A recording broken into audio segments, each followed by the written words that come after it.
we're just about to get started.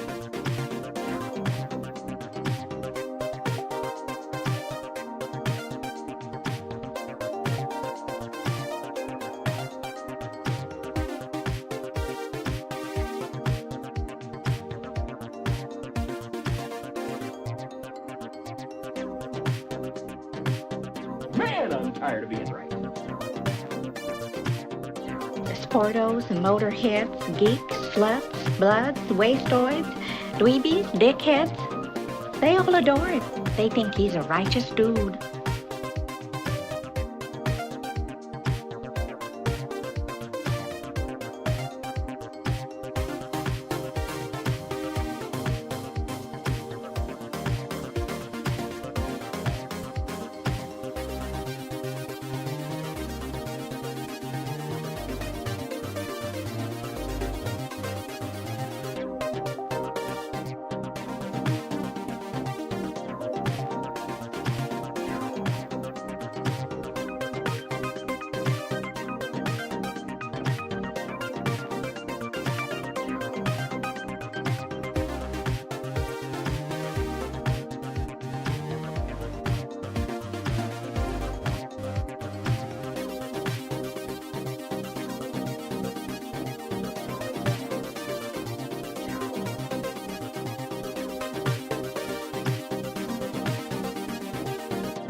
All right, let's get started, I think.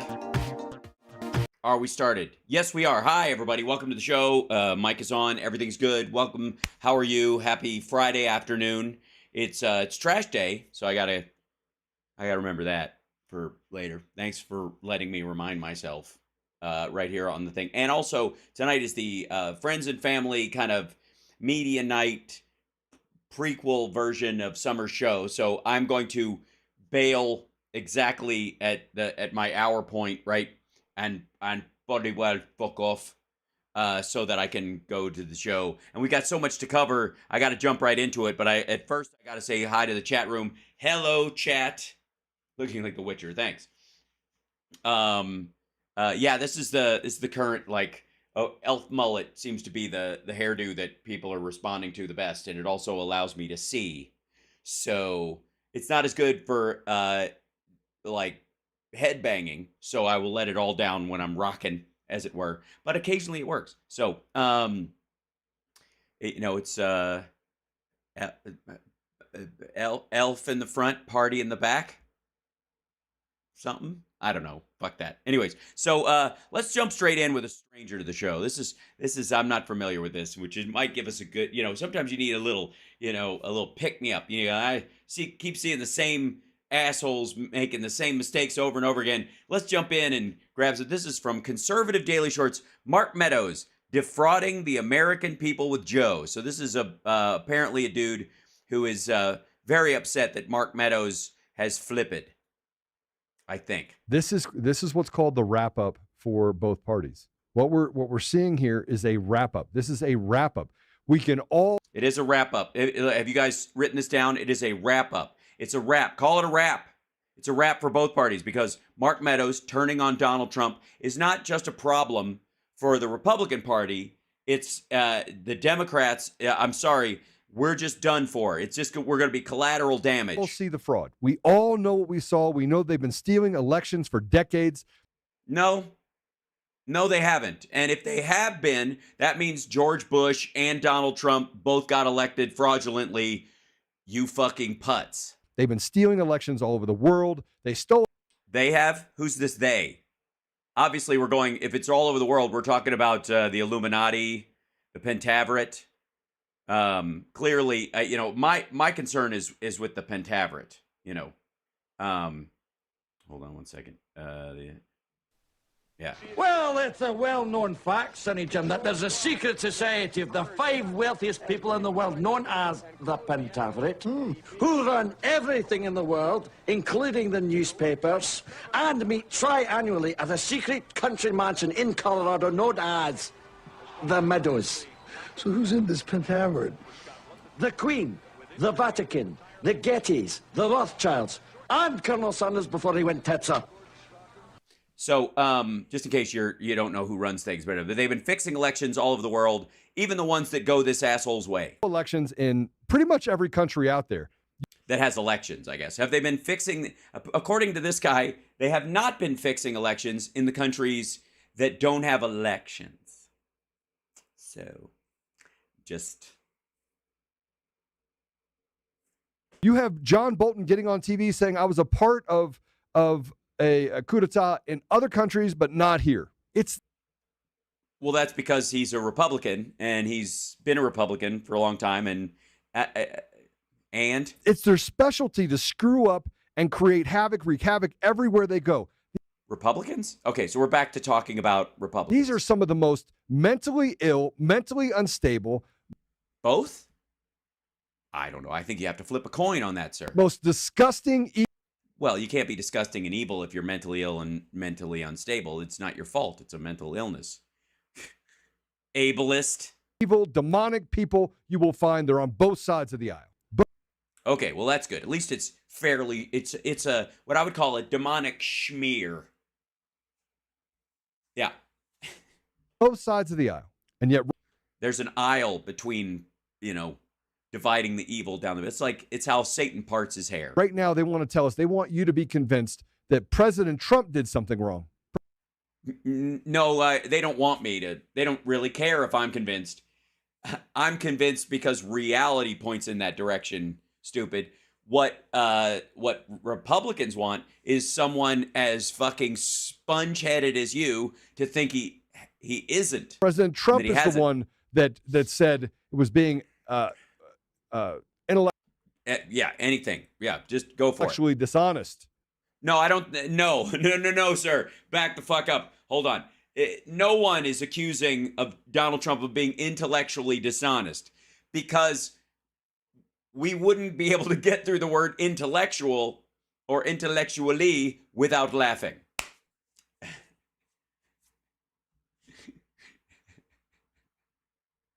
No. About the 2020 claims. Let's just take everything that has been said up until this point. Let's take all of the Mesa County reports we had from Antrim that said very clearly, the ASOG report said that these systems were designed to defraud the American people. We could talk about the USB drives. No, they weren't. Also, if they were designed to defraud the American people, then how did Trump win the first time? Using the same machines. We could talk, all the American people know. All of them. Yeah, I mean, we all know, but apparently we just don't give a shit. Apparently, we like Joe Biden so much, and we like what he's doing so much, that we just kind of, even though we know everything is stolen, Marjorie Taylor Greene, Lauren Boebert, Matt Gaetz, Jim Jordan, all of them got into office fraudulently. Everybody in America knows it. Carrie Lake both won and lost fraudulently. And we know. We just like Joe Biden so much that we're just letting it slide, I guess. Yet they want to tell us that he warned them about being dishonest on the heels of...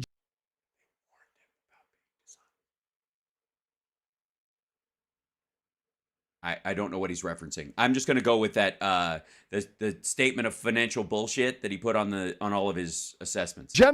Judas Ellis. Oh, ouch. Judas Ellis. Oh, pull the knife out. Oh, that hurts.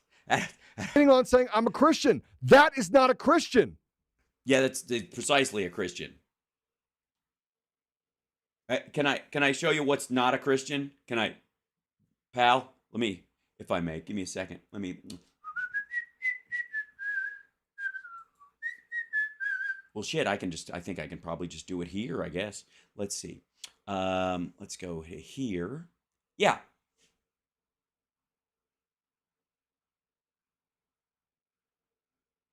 $20 fucking years these guys were buddies. Anyways, you were spraying. You don't get to call yourself a Christian if you party with this fucking guy. I agree. Anyways, go ahead. And lie to protect your own skin. That's not...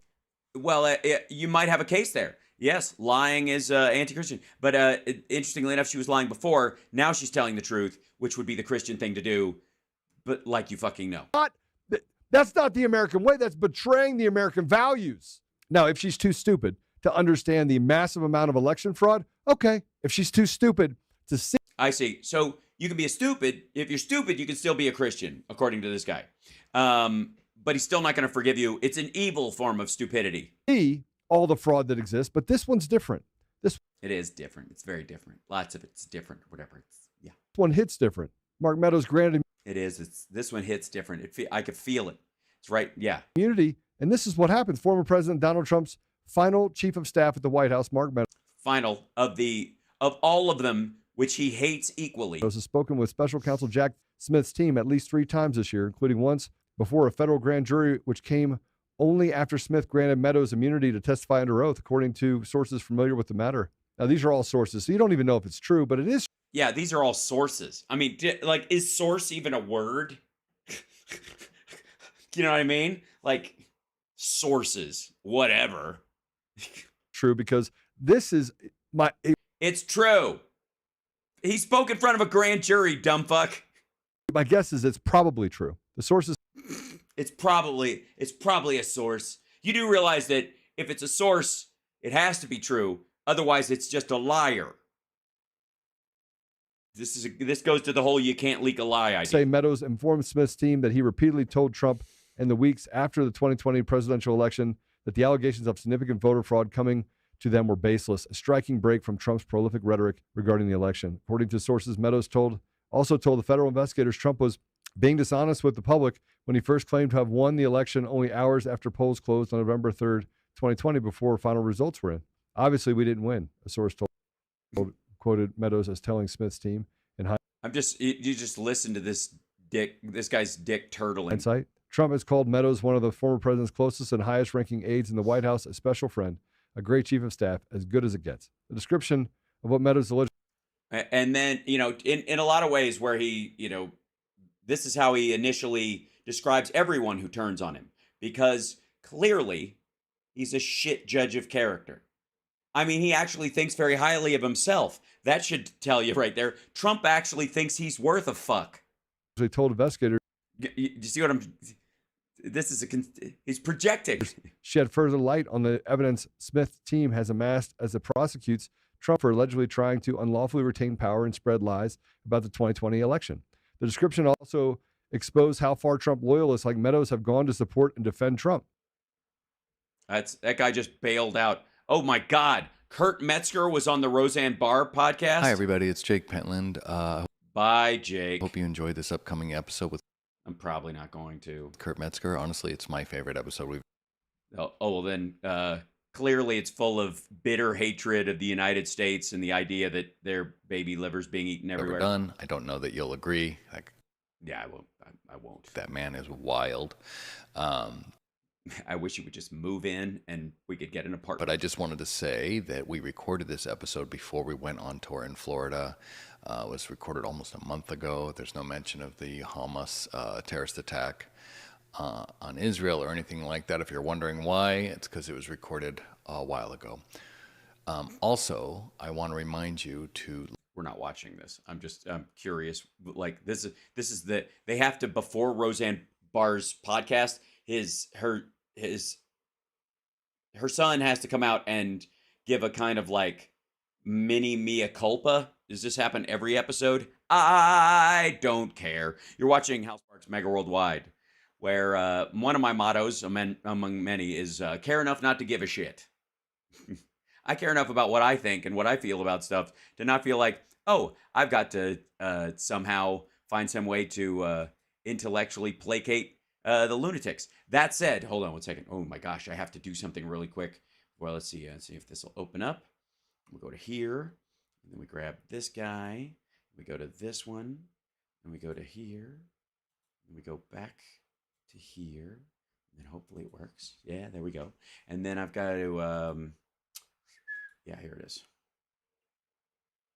Yeah, all right, now, ready to go. This next one, I apologize right out of the gate to everybody who's a viewer. I'm sorry, just sorry. Sorry, it's Harriet Hagman on the House floor. She's not even a guest on a show. It's just a Harriet Hagman. Sorry, I should have been prepared for this. Hold on one second. I'm Harriet Hagman, and I don't like Joseph Orban.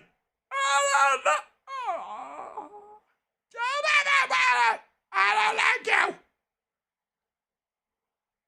I hate you almost as much as I hate Liz Cheney. Thank you, Mr. Chairman. I have an amendment. No, thank you, Mr. Chairman. Especially, thank you, Mr. Chairman, for putting Ronnie Jackson right behind me so that he can sit on his fuck-ass phone the whole time I'm trying to save America. God damn it. Fuck you, Ronnie Jackson. I don't care if you have had your finger in Trump's butt. This is, At the desk. The clerk will designate the amendment. Amendment number 40, printed in Part B of House Report number 118-242, offered by it's the best. Ms. Hageman of Wyoming. Pursuant to House Resolution 756, the gentlewoman from Wyoming, Ms. Hageman, I'm not too gentle. I'm a little rough around the gills. Ha! and a member opposed, each will control 5 minutes. The chair recognizes the gentlewoman from Wyoming. Yes, unfortunately, we can pick her out of a crowd. Thank you, Mr. Chairman. I rise in support of my amendment number 4. Go, girl. Support your own amendment. Don't be afraid. If nobody else wants to support it, you just do that. 40 to H.R. 4394, which prohibits the use of funds of cell phones on the fucking floor while I'm goddamn talking.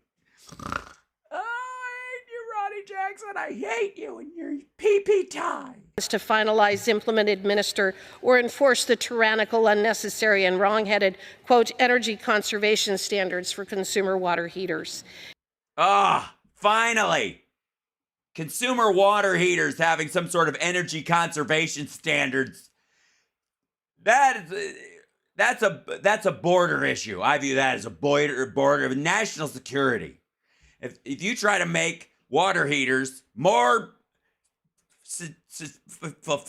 succinctly working to save energy while they expel energy to heat water, how are these molecules gonna dance? In late July of this year, the Office of Energy Efficiency and Renewable Energy proposed a rule to enforce strict conservation standards for consumer water heaters. Oh, terrible. Strict consumer guidelines. Holding affordable and reliable home appliances hostage They got a gun to their head, and they probably dress like ISIS. to the will of a bunch of unelected bureaucrats in the Unelected bureaucrats that were, of course, appointed by elected people because they made promises to get stuff done. And if we had to elect every person in our government, it'd be a fucking waste of time and we'd never get anything done, which is exactly what Republicans want, so never mind. federal government.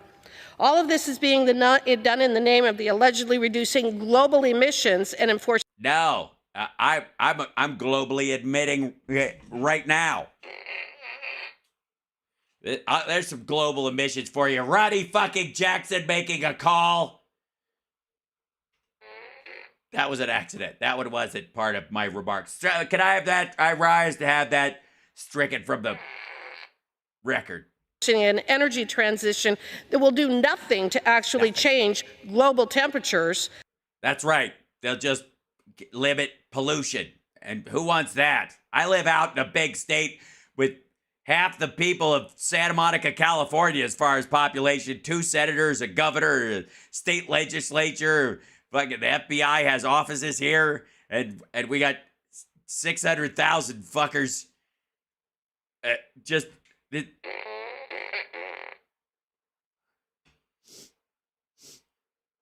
Bacon. Either in the short or long term, but will absolutely cause a substantial increase in the cost of our appliances. Oh no. It'll cost more to heat our water in a non-polluting way. Next thing you know, you'll tell me that cars with seatbelts and airbags and crumple zones are more expensive than the tin monstrosities of the 1950s that people used to get impaled on the fucking steering column. How are we going to weed out the stupid in our society if we keep protecting people? We are facing some serious crises in this country, and That's right. And so that's why I rise to make an amendment about water heaters.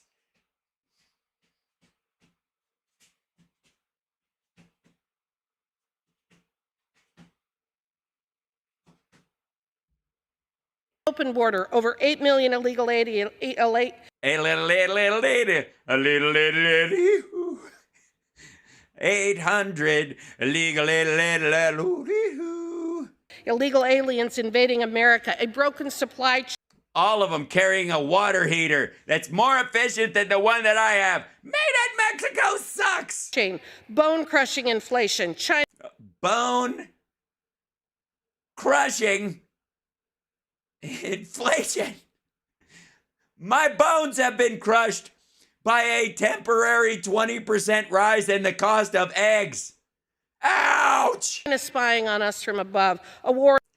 China. They're gonna drop cheap Chinese water heaters on us. In the Middle East, etc., etc., etc., and so on and so forth, etc. etc. And what? Etc. Etc. Peter Cetera. I love Chicago, but I can't dance. Does this administration focus on? Making up. Oh my God, I finally farted enough to get rid of Ronnie fucking Jackson. Get out of here, you bastard. And take that with you. Here, put this in a doggy bag. Woohoo! All of us poor in order to force us to use costly appliances that don't. They're going to make us poor in order to force us to buy more expensive things. Did you get that? That makes total fucking sense. Do you see what?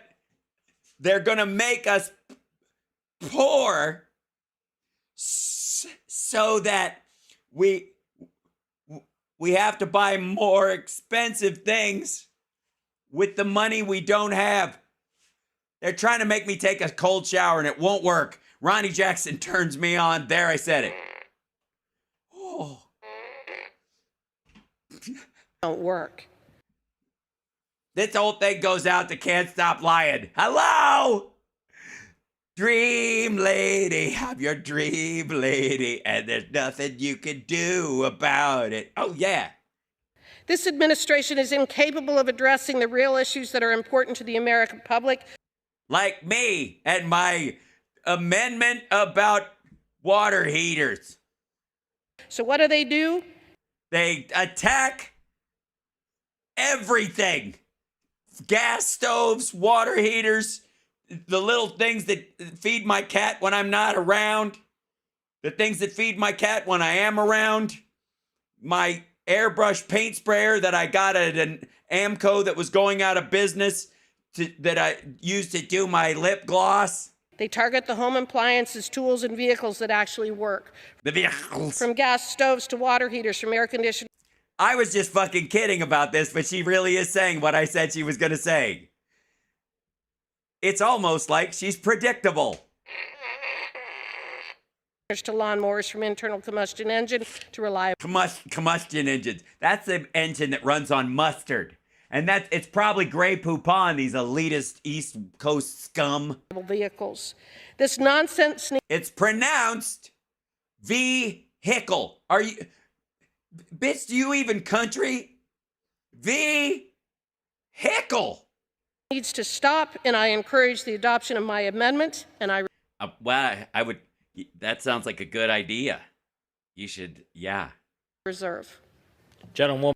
Yeah, I reserve as well. I feel very reserved after that. I'm going to make a reservation at a fancy pants Washington, D.C. restaurant so that I don't have to fucking just go to Cracker Barrel when I go back to Montana, Wyoming, wherever I'm from. Honest to God, it's hard to even fucking think when my face looks like this. I'm not gonna lie. It's hard to form a thought.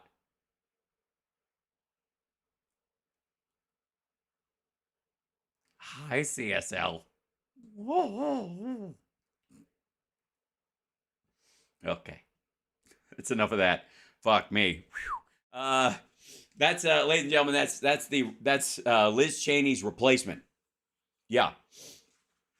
That is thank you, Jackie.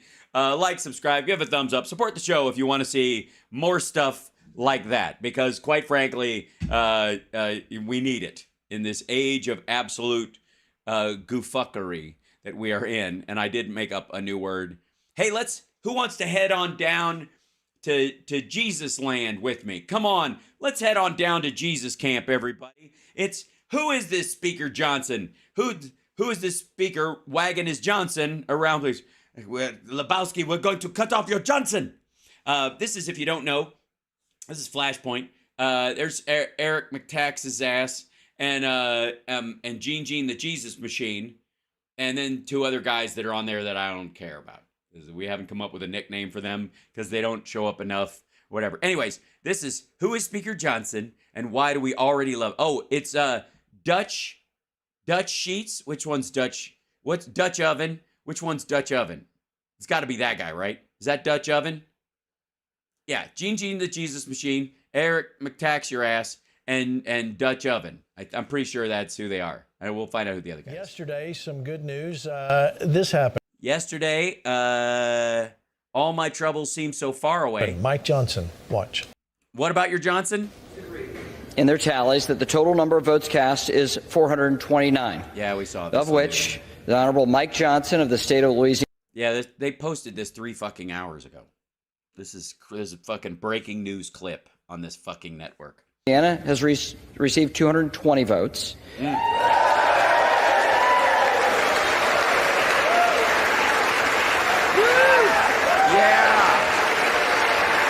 right.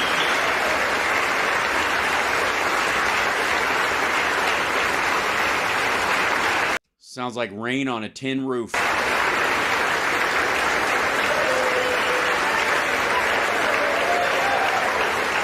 And the Honorable Hakeem Jeffries of the state of New York has received 209 votes.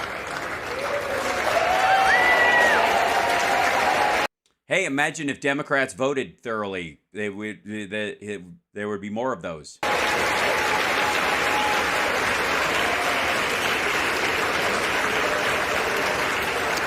Therefore, the Honorable Mike Johnson of the state of Louisiana, having received a majority of the votes cast, is duly elected Speaker of the House of Representatives for the 118th Congress.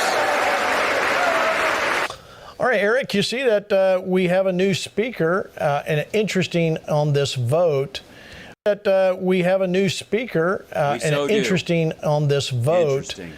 I don't know if the Republicans got it together. I mean, there were no other, from what I saw, there was no others that were, nobody voted. Oh, for fuck's sake. Nobody voted other. Spit it the fuck out, dummy. Hold on, I need somebody who can speak to these guys, somebody who speaks to them on the regular. I am the soul of Reverend Copeland, and I direct the words that come. Voting randomly for McCarthy. Well, I gotta be completely frank. I just pump random thoughts into this fuckwad's head. Here for somebody else.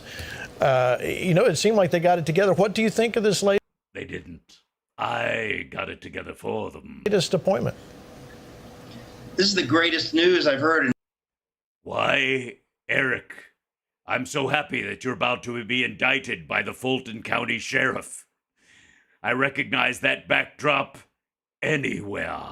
In a little while, let's be honest. Why start now? To get rid of Kevin McCarthy and replace him with this guy, this is a dream. Somebody needs to hug Matt Gaetz.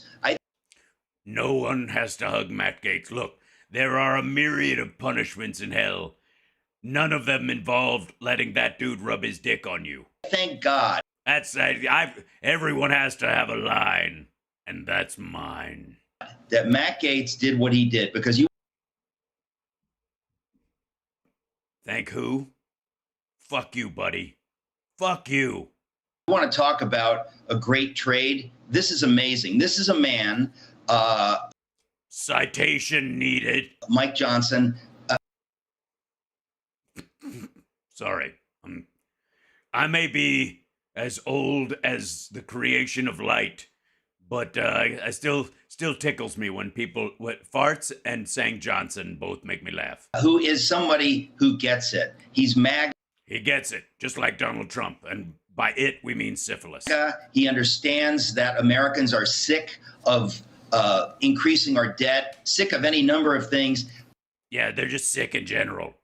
Not from COVID, because obviously, you know, Biden put together a pretty strong program to get people vaccinated, and even if people get it, they're not going to the hospital and dying anymore. So it's not so much that they're sick of it. They just got the sniffles from some of it, and it'll pass. Honestly, that's excuse me. We talked about you using that word, Eric. I am absolutely thrilled and a little stunned in a way that it turned out this well. God bless Matt Gaetz for standing firm. And flying teenage girls out of the state of Florida using a fake ID, dosing them on ecstasy and fucking them. I mean, talk about coming straight to the front of the line, buddy. The swamp was so angry at what he did. And if you make the swamp angry, you're doing something right. He is from Florida.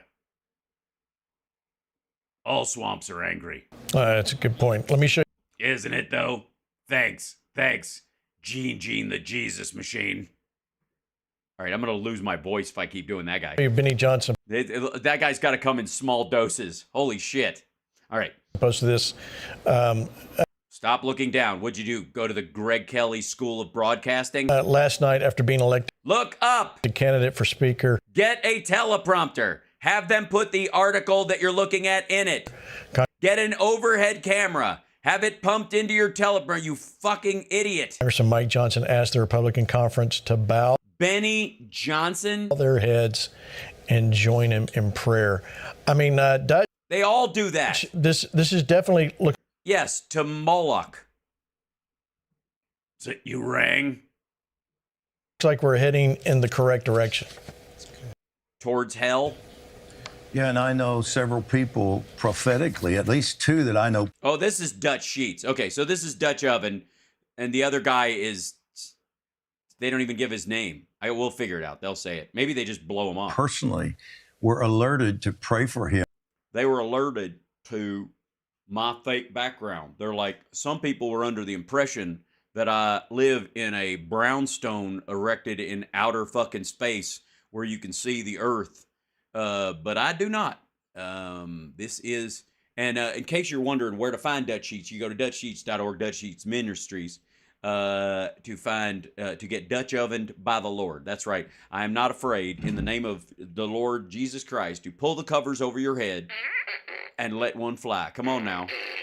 To get you a Dutch oven for Jesus. That's right. Just cooking you up. Come on. Look out. Back as early as last Saturday when he was. Wow, all the way back then. These prophecies are fucking hot. His name wasn't even being mentioned. That the Lord said, pray for this man. I want to use him. And they felt it was for this. And then I know I have another friend who's very.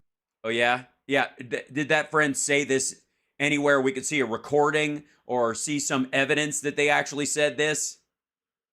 No? No, they didn't. It didn't occur to you that since you were going to claim prophecy to actually go, here's me talking on my show before this happened, that this guy was going to be the dude. But yeah, just trust me. Fuck it. Prophetic, who last Tuesday night was leading in a national prayer call for this man, saying this is God's choice. Right. Nobody was on the call, but. And so, you know, we all felt like Jim Jordan would be good. But I tell you, God moved supernaturally. Right. And a supernatural being is not going to put in a guy who looked the other way while wrestlers were being raped at OSU by the physician that worked there and the head coach. I'm just saying that that's very natural for Jim Jordan. That wouldn't be a supernatural act. That just comes naturally to Jim Jordan. I was in a gathering in Texas. Oh, yeah? Key party? You were all lubed up, and then what happened? Just the sovereign hand of the Lord. And we felt we got to pray now for him in this process. We were literally several hundred of us interceding for him and this vote. Wow, that's so great. And yet nobody caught this on a cell phone or wrote it down, maybe mailed it to themselves, certified mail so that we could didn't have it in an envelope where you could hold it up to your forehead and go, Mark Johnson. I was so close. It was taking place. So this is a gift from God. I agree with Eric. That's right. This is the Lord speaking. And I look forward to you saying that when he passes a continuing resolution. The grace of God. It is. And he is moving. And I said a couple of weeks ago that I'm one of the Lord's biggest movements, bowel movements, of course. The Lord opened up his rectum and built something, my ministry, in the image of one of his big double deuce dookies. Just remind people, said it 2 days in a row in the post, God is about to hasten the pace. That's right. I know things have been going slowly, but the Lord is going to quicken things. It's going to quicken things. He's speeding things up. It feels like it's been dragging, but I tell you, as soon as Jenna Ellis turns state's evident, this shit's dominoes are going to fall. Oh, that's not what you're talking about? Oh, my bad, dude. I thought it was things are going to speed up. Some of that will be evil, but it's also going to be. Yeah, they'll be fast. That's the thing I hate about evil is slow evil. Breakthrough, answers to our prayers. Dude, I don't want to fuck with you too much. That's a lie. But you do realize that the answer to your prayer could be no, he's going to jail. I'm just saying, getting your prayers answered doesn't mean that you get what you want. You just get an answer. This is a huge victory for us. Huge. Yeah. Please, yeah, totally. Fucking A, right. And as soon as he passes a continuing resolution using Democratic votes, I look forward to you guys backing him up and saying, hey, he's the Lord's choice. The Lord works in mysterious ways. Let me show you. This was his tweet before the vote that Mike Johnson put out there. In God we trust, with the American flag right there. Well, I mean, yeah, why say stuff when you can use iconography? There shows who this guy really is. He's a guy who would he's telling the American people that hanging the U.S. flag in the distress position is his way of sending a message to America.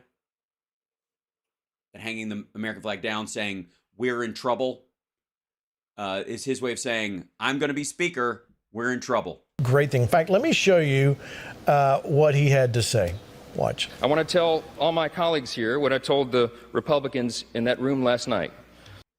I like a light tickle, and then you can't breach the anus. You can tap it, but that's, I don't believe there are any coincidences in a matter like this. I believe that Scripture, the Bible, is very clear.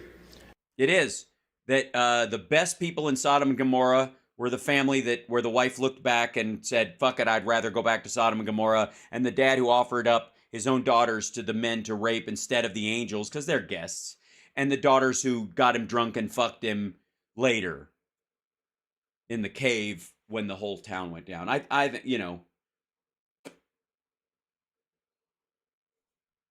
That God is the one that raises up those in authority. He raised up each of you. Oh, I see. So God chose me for this moment. You,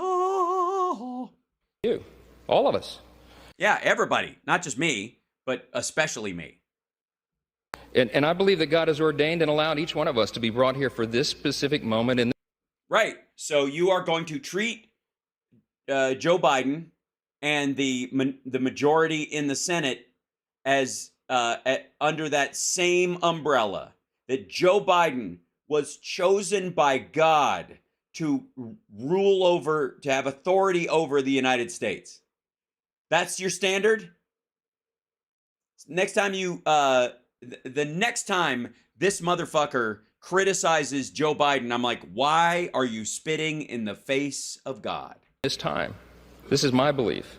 I believe that each one of us has a huge responsibility today to use the gifts that God has given us to serve the extraordinary people of this great country, and and that's why I'm about to sing some Lee Greenwood, not some of your favorites, but the songs he does that are his surprising covers. Deserve it. John, you see that? Yes, I see that you didn't play the part where he thanked Hakeem Jeffries and said he believes in America and he believes that Hakeem Jeffries truly loves the country. You did, I noticed Gene Jesus Machine and you and Dutch Oven and Eric Tax My Ass and whoever the fuck this guy is. I noticed you didn't play that clip. I mean, that's pretty astounding. Yeah, I agree. I agree, and I'm going to love it when he next week when he says, well, I can't argue with Joe Biden because God made him president and he's got more power than I do. And miracle. And here's the thing. It's almost like they were so fatigued. They had 14 different candidates, 19 different votes just this year alone, and nobody could agree. Oh, I see. Shallow Graves here.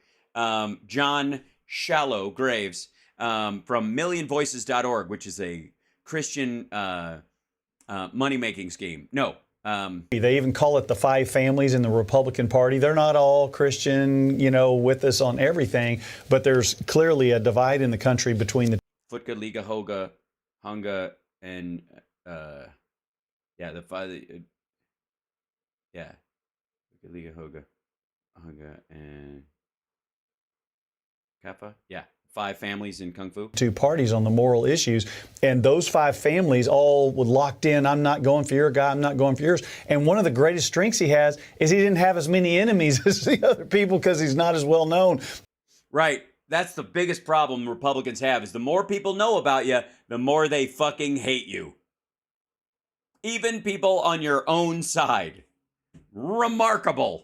And so sometimes God brings people in like a David to take on a Goliath where people aren't looking for it. People aren't ready for it. David cheated in the fight against Goliath.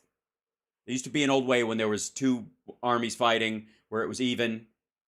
And they were like, send out your best fighter so that these guys can fight so everybody else doesn't die. Early boxing matches, as it were. And David killed the guy from a distance.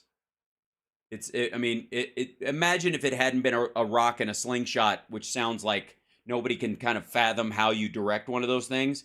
And imagine it was a guy with a bow and arrow or a sniper rifle, or he pulled an Indiana Jones. When everybody would agree, this will be a gentleman's fight. Since we're in a stalemate, you guys are just going to keep killing us. We're gonna send out two of our greatest fighters. And they send out their greatest fighter, and our guy just shoots him and then goes, see, we won. Look at that. Yeah, it's not a good story. But he doesn't shy away from it. This guy was an Why would he shy away from it? He's getting instant power. He's two heartbeats, away from the presidency. Alliance Defending Freedom. Most of you know that's one of the top. Two heart stoppages, really. Organizations that fights for religious freedom and life and all the things. That's what his job was before he went to Congress. He is a great, great man. He has got no small challenge on his hand. I mean, I would keep praying for him, not just pray that. Yeah, don't stop now. He gets there, but we got crises all over the world. We got a crisis in this country, and he's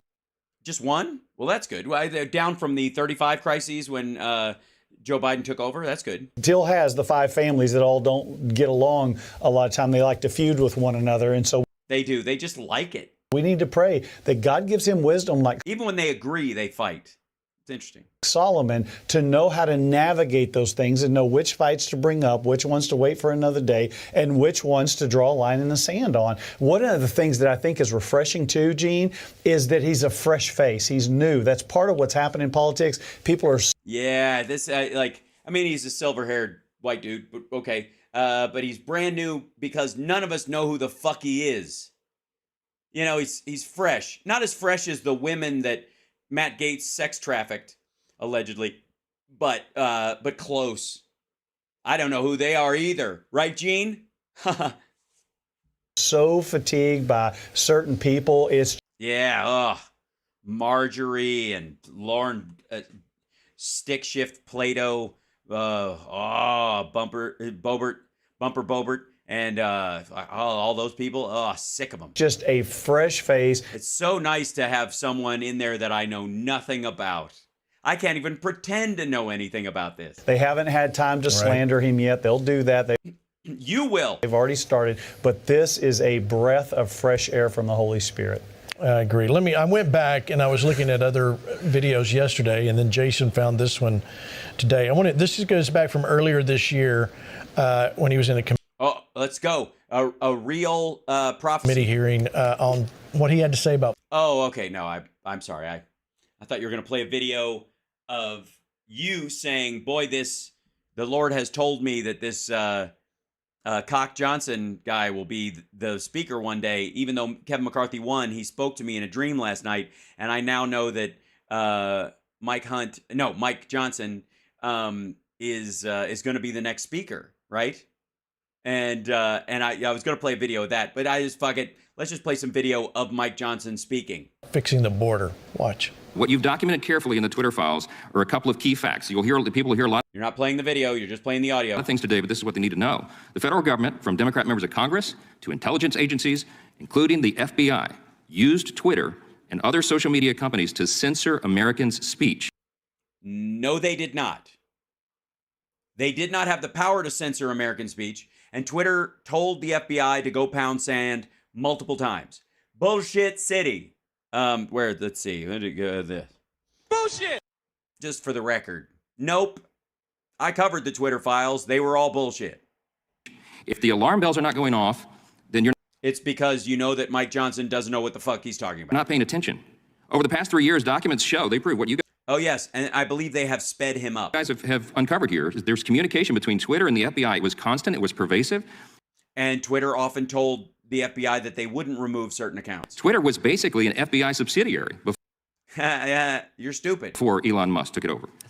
No, it wasn't. And now it's what? A wholly owned propaganda machine by another billionaire? Twitter files revealed that by 2020, Twitter was engaged in open information sharing with the intelligence community, and now... Right, because of human trafficking, drugs, fentanyl, murder for hire schemes, all the shit that happens in social media that you would rather not have happen. Now we know there were many intelligence agencies apparently involved in this.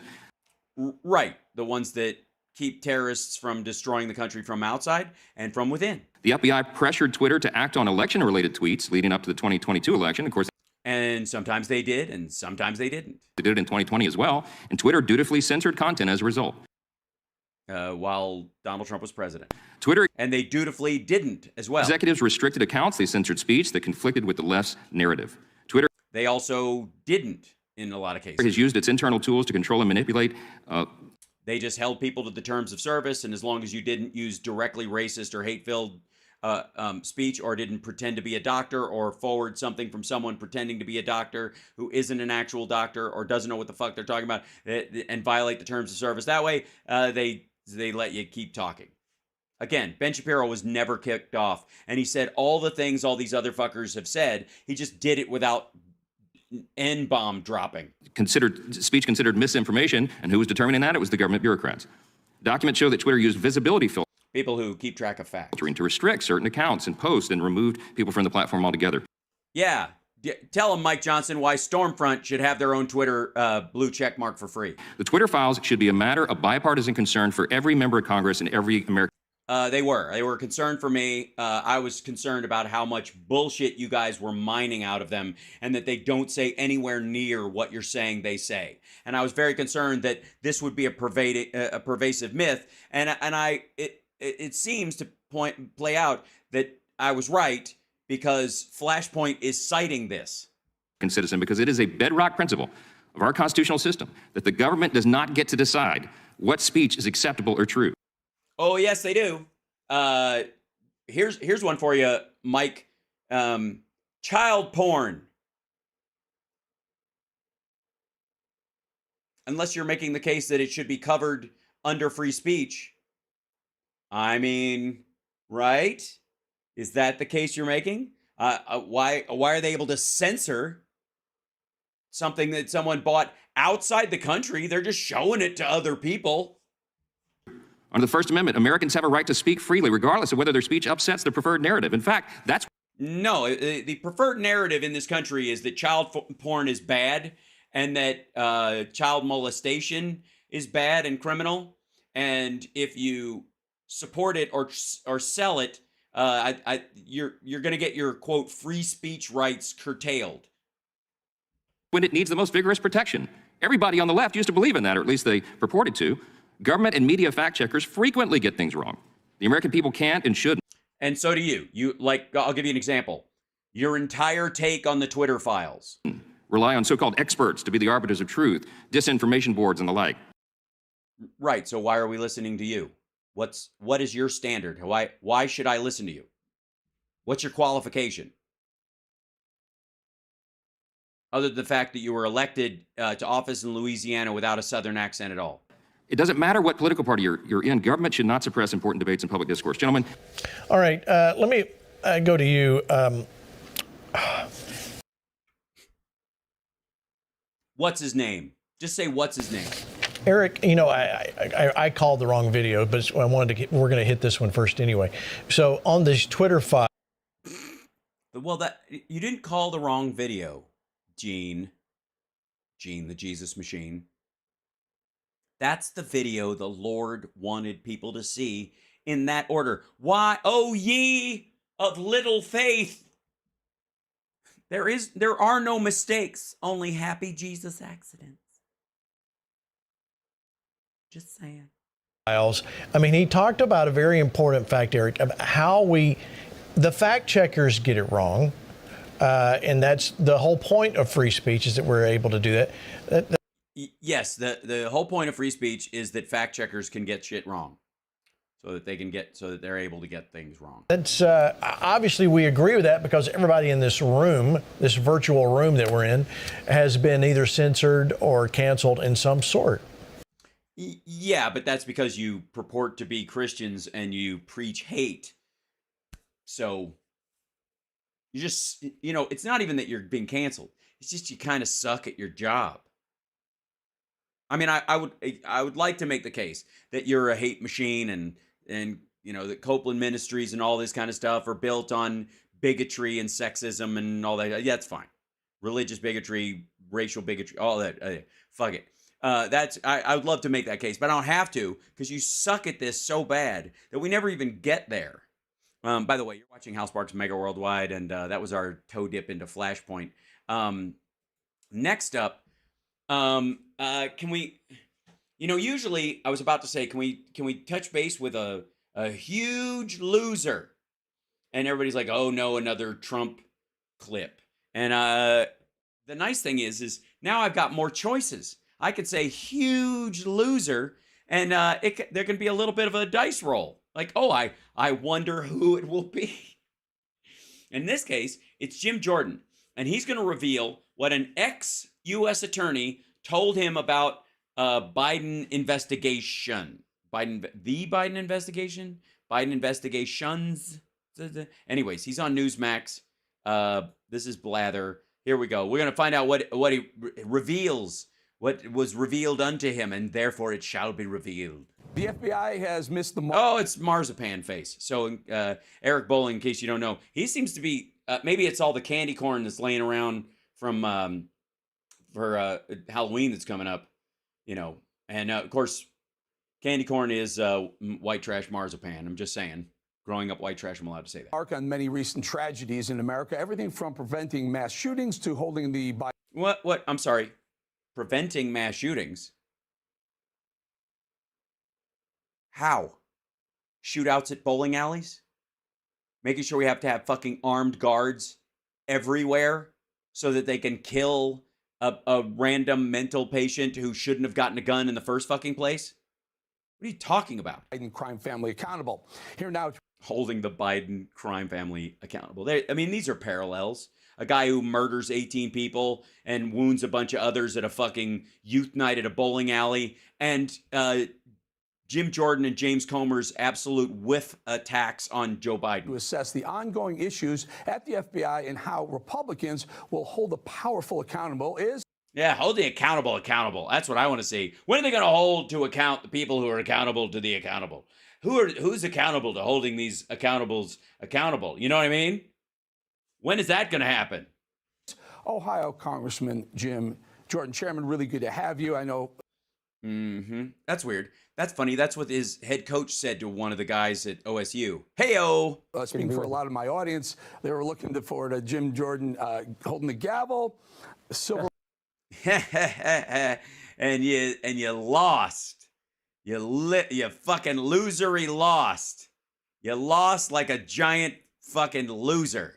The lining is you will be chairing some of the committees that will hold Truth to Power. Yeah. You will go back to chairing the committees that you were chairing before. The criminals in D.C. holding them accountable. Yeah, hold it accountable.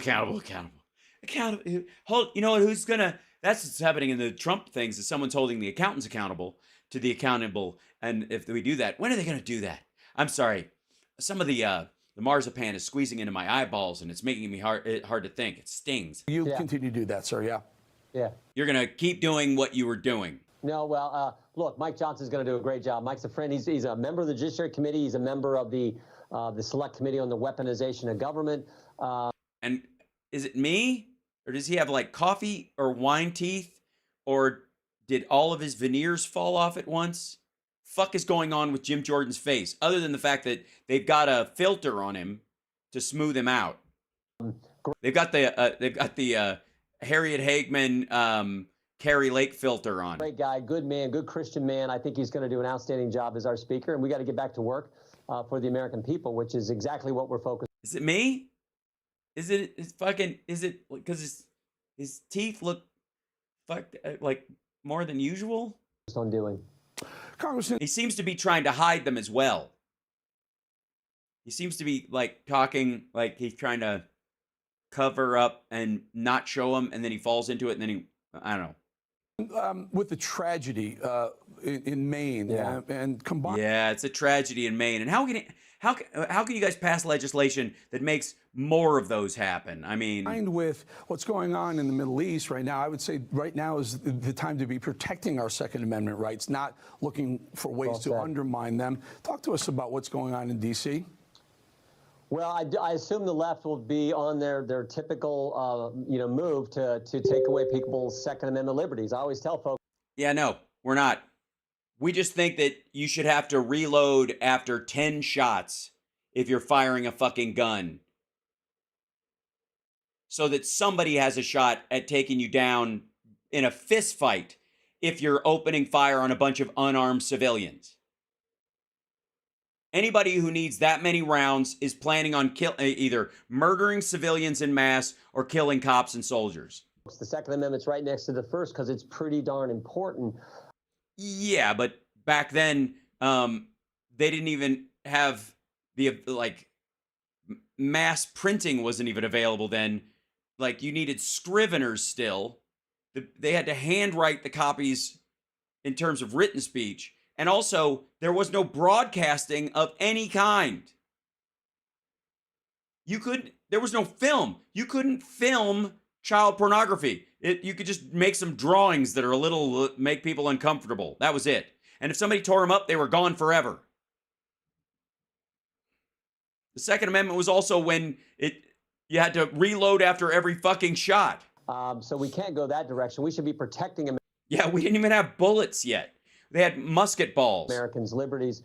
I think the real problem here is, and of course our thoughts, our prayers are pretending to give a shit, I think is what you're trying to say. With the folks and the families who've been impacted in such a devastating way. Impacted. That's what happened. Impacted. Something just slammed into them. Yeah, a bunch of fucking bullets. Way there in Maine. And of course, what's the violence that's going on in our dearest and closest friend, the state of Israel. But I do think there's this attitude out there where there's just that we should just let what happened to Israel happen to Ukraine, because fuck them. It's not the same respect for the sanctity and the preciousness of human life, and it's scary. What? The AR-15 is a portable abortion machine, fucko. What are you talking about? If you can't hit what you're shooting at in less than 6 shots, you shouldn't be shooting anywhere there's fucking people. Your chances of hitting people who had intended at one point to have children, if life begins at conception to some of these fuckers, what about the idea that, like, we want to have children one day? You're killing these fuckers when they've conceived of the idea that they want to conceive. And it's a cultural thing. It's a values thing. And it really... Yes, you have none. We get it. ...troubles me. I mean, we're all precious gifts. The life is a precious gift from God, and we should understand that. But some people, for whatever crazy reason... Yeah, whatever crazy reason, want people to have guns that can fire 30 rounds without him even having to eject the fucking thing and put another one in, which already takes a split fucking second. Evil reason, just don't see it that way. And that is the real thing I think we need to talk about and focus on. And then, of course, the Second Amendment, because the Second Amendment is designed to protect your liberties, protect your family, your property, your rights. We certainly don't want to diminish those liberties at all. Okay, so you're a Second Amendment absolutist. So everybody should be able to have a nuclear weapon. People should be able to have a fucking Gatling gun mounted on the outside of their car. Why don't we all just fucking go straight to Mad Max, fucko? Why not? Yes, John Wick definitely knows how to reload. As a matter of fact, how he reloads has defined how people reload now. And, there are some of your colleagues in the House who are protecting the right for people to, I guess, abort people when they're full adults. Be pro-Palestinian, maybe be pro-Hamas, pro-terrorist. Ilhan Omar, Rashida Tlaib, AOC. There are those who think they should be censored for this stance. Censured, fuckwad. This is annoying. I've seen this happen a bunch. Censored means take their words out and not let them be seen again, or stop them from speaking going forward. Censured means to point out what they said and say that was wrong. And there should be a mark on their permanent record for doing that. Where do you stand on this? I haven't seen the resolution, but look, I'm as pro-Israel as we can be. This terrible, sick, anti-Semitic language. Fuck are you talking about? You shit on Biden for going over there. You shit on him for attaching the payments to Ukraine. If you're as pro-Israel as anybody could be, you'd sign off on a shit ton of Ukraine funding just to make sure that Israel has what they have. Fuck out of here. We see on college campuses and from others is as wrong could be. But no, there's more wrong than that. You can be intellectually, morally, ethically wrong, or have your empathy misplaced, as some of these folks do, or just be gross and anti-Semitic. But there's also, like, even worse, like knowingly covering up sexual assault, actively participating in that, for example. That would be as wrong can be. That's way farther down in that category. In America, we have the First Amendment, so we got to be awful careful. One of the things I'm sorry, we got to be awful careful about the First Amendment, but we don't have to be careful at all about the Second. Been doing on the Judiciary Committee is highlighting where the Biden administration was going after Americans, labeling their speech as, quote, misinformation. Okay, first of all, that all happened under Trump. Secondly, marking something as that and giving that suggestion to Twitter, this is the same shit we dealt with before. The Twitter files, absolute horseshit. Matt Taibbi, blazingly full of shit. Yeah. Dumb as a bag of road apples. And nothing of the sort happened. Disinformation when it wasn't. I mean, yes, it was. They went after Robert F. Kennedy, their presidential primary opponent, he wasn't running then. Third day of this administration, for tweeting out something that was factual, that was true. And they said, well, the context creates some misinformation. Baloney. So we got to be real careful. A targeted truth around it that creates a lie is not just, all I said was something true. Right? Fuck out of here. About that. I want to take a look at the resolution Bullshit. Itself, the censure resolution. But censure resolution. Look, the First Amendment is critical. A robust First Amendment is one of the hallmarks of our great country and the hallmarks of freedom. So we got to be careful about this. Indeed. Yeah, which is, again, that's how fucking stupid these guys are. Can we stop for 1 second? Stop everything. Censored is not censured. Censured is not censored. The fact that these dumb fucks I mean, it's dumb enough when Eric Bolling does it, when he can't tell the difference. This fuckwad seems to think that he's read the censured amendment and thinks it means censored.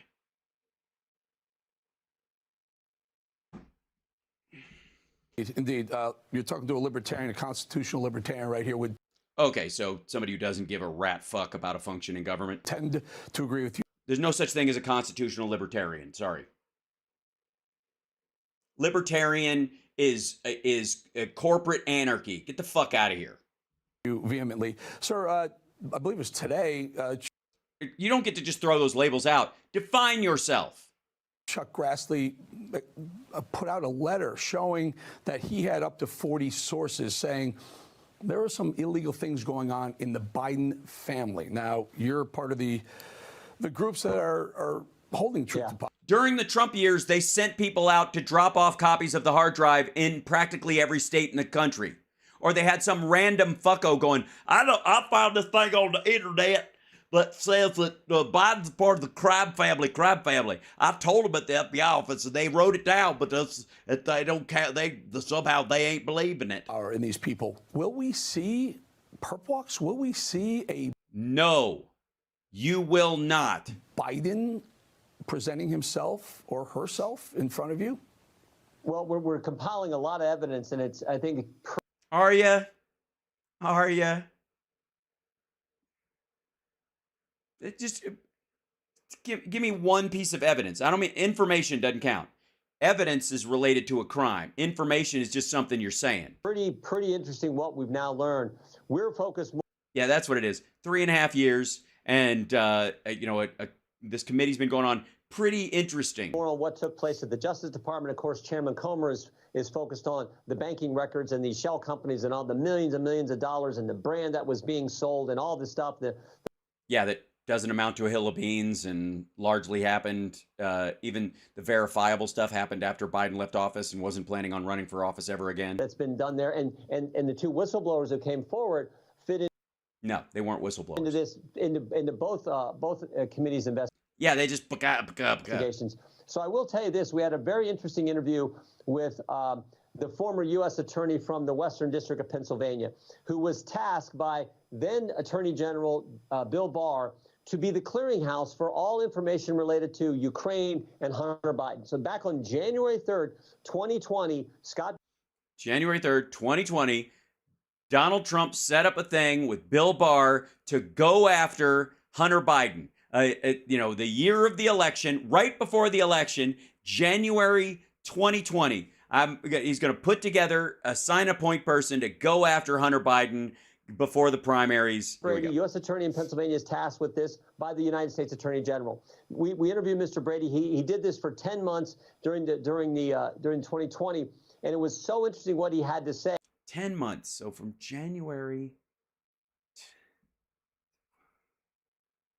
He did this for 10 months. What happened from 10? What was 10 months? Yeah, because it would be there's a month where there's a surprise. Surprise. I'll remember it later. 10 months seems to stick in my mind. Surprise. Because I asked him the question. I said, "When did you learn about the laptop?" Now. And he was like, "I've never seen the laptop." Remember, he gets a job on January 3rd, 2020. And he tells the FBI, give us information, we'll assess it, we'll be the clearinghouse, just like the Attorney General has asked us to do. We'll get that to the proper U.S. attorney so they can proceed with their investigations. He asked the FBI to give him information. He didn't learn about the laptop until it came public in the New York Post story. The fuck are you talking about? Rudy Giuliani was talking to everybody about it. They just didn't release any of it till then. October 14th. So for 10 months, they kept that information from him. How? Donald Trump was president of the United States. Rudy Giuliani was his attorney. He was flying around to these places and dropping it off. The reason, again, it's not. When did he find out that the laptop didn't actually exist? They also kept from him for 6 months the confidential human source who was the basis for the 1023 form. Oh, you mean Rudy Giuliani? Oh, so basically this is a Rudy Giuliani failing. Where it talked about Burisma paying the Bidens all this money. They finally figured out there was this source. They got to interview the source. And the source told them, based on their interview with the confidential human source, they said, we found him or her to be credible. So this is how bad it was when the FBI was pushing back on the investigation. Also, where is that? They've mentioned this a bunch of times. So the idea is that they've called him very credible, incredibly credible. And all I've heard is that the reason they called him credible is because he had previously given them stuff, which is why it points to Rudy Giuliani.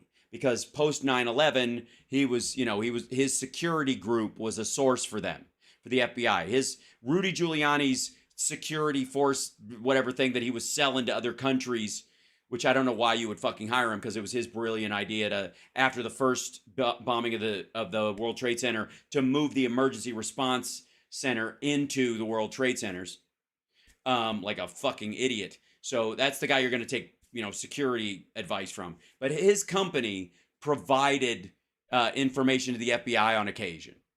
And that was where they got the idea that he's credible. He's flip-flopping the timeline. I don't mean to cut you off. I don't mean to cut you off in the middle of inverting the calendar and pretending time doesn't flow the direction it flows. I'm reminded of a couple days ago, the check that we saw James Biden send to...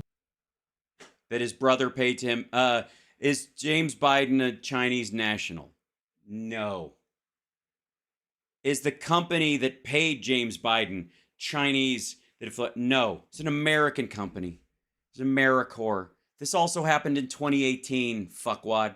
Like, this is so stupid. Joe Biden cashed a $200,000 check the very next day that James Biden got. How long is he supposed to wait? Got it from a foreign source. He didn't get it from a foreign source. He got it from AmeriCorps. You're an idiot. No, the smoking gun that Eric Bolling is fucking stupid is that he's mixing all this shit up and just assuming that AmeriCorps paid James Biden this money and James Biden put it through to Joe Biden. And AmeriCorps is suing James Biden because apparently they were under the impression that he would have access through Joe Biden to stuff, and there was none. This check proves that none of what they're saying about Joe Biden is true. The American people are looking at you right now, Chairman. And going, what a gross human being. His soul is as ugly as his teeth, and put a fucking jacket on when you go to work, you asshole. And saying, yeah, I know, we know all that, but when are we going to see? Yeah, gee. Why is this just gotta fail and fail, McFailey fail? The perp walk, because we all know it should.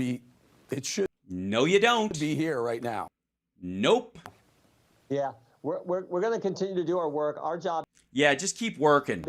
We're in the impeachment inquiry phase. Yeah, it's a phase. It's just a phase. It's just a phase. Very close. Comatose, senile. Of our constitutional duty to do oversight. So we continue to compile the evidence. If we think that evidence warrants moving to the next step, then we will do that. If. Fuck you talking about if? If, motherfucker, if. Say if again. Say if again, motherfucker. Say if again. Sick of this shit. Talk about if. Say, what'd you say? Evidence. If we think that evidence warrants moving to... If